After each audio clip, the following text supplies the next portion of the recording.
कैसे हो आप लोग। आशा करती हूँ आप सब ठीक होंगे। निधि चैनल में आप सबका स्वागत है। आज हम पुरुषोत्तम मास के पहले अध्याय का पाठ करेंगे। तो अध्याय शुरू करते हैं। और पुरुषोत्तम मास में पुरुषोत्तम महात्म सुनने का बहुत ज़्यादा महत्व है। तो शुरू करें पहला अध्याय। एक बार बहुत से ऋषि मुनिजन नैमिषारण्य तीर्थ में जाकर यज्ञ करने में उद्यत थे।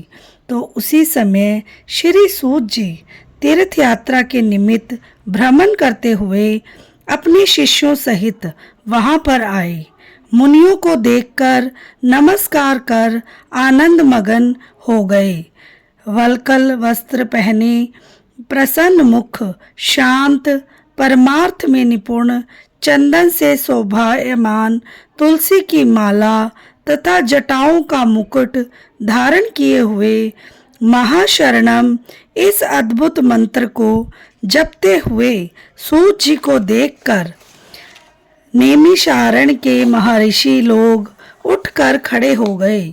मुनियों ने हाथ जोड़कर कहा कि हे सूत जी, हम सबको भगवान की अद्भुत कथाओं को सुनने की इच्छा है।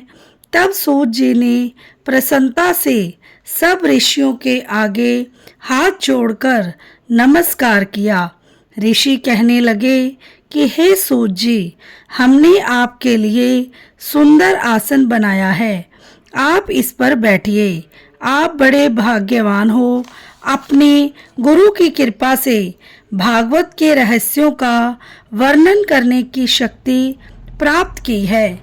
इस संसार सागर में हजारों बातें सुनने योग्य है, परंतु उनमें जो भी सार वस्तु हो, हम संसार सागर में डूबे हुओं को पार करने के लिए जो श्रेष्ठ कथा आपके विचार में निश्चित हो, वही सुनाइए। शौनकादि को के पूछे जाने पर श्री सूत जी कहने लगे कि हे विप्र, मेरे वचनों को सुनो। मैं पहले पुष्कर तीर्थ गया और वहां से हजारों तीर्थों में होता हुआ हस्तिनापुर गया। वहां राजा परीक्षित अपने राज्य को छोड़कर अनेक महापुण्यवान ऋषियों के साथ गंगा के किनारे जा रहे थे। उनमें अनेक सिद्ध योगी और महासिद्ध मुनि थे। मैं वहां पर उस समाज को पूछ ही रहा था कि वहां श्री कृष्ण भगवान के चरण कमल में मन लगाए महामुनि व्यास जी के पुत्र शुकदेव जी पधारे, जिनकी 8 वर्ष की आयु शंख के समान कंच, ऊंचे और चिकने केशों से घिरा हुआ, दृढ़ कंधे, चमकती हुई कांति थी। वह अवधूत वेश ब्रह्म स्वरूप थे। ऐसे महामुनि शुकदेव को देखकर सब मुनि हाथ जोड़कर खड़े हो गए। तब मुनियों के बनाए हुए कमल चक्र जैसे ऊंचे आसन पर शुकदेव जी को बिठाया गया। उस आसन पर बैठे हुए ज्ञान समुद्र के चंद्रमा शुकदेव जी ऋषियों की पूजा को ग्रहण कर ऐसे शोभ्यमान हुए जैसे तारागणों में चंद्रमा शोभ्यमान होता है।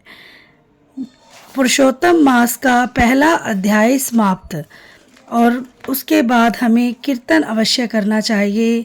आप मेरे साथ साथ कीजिए।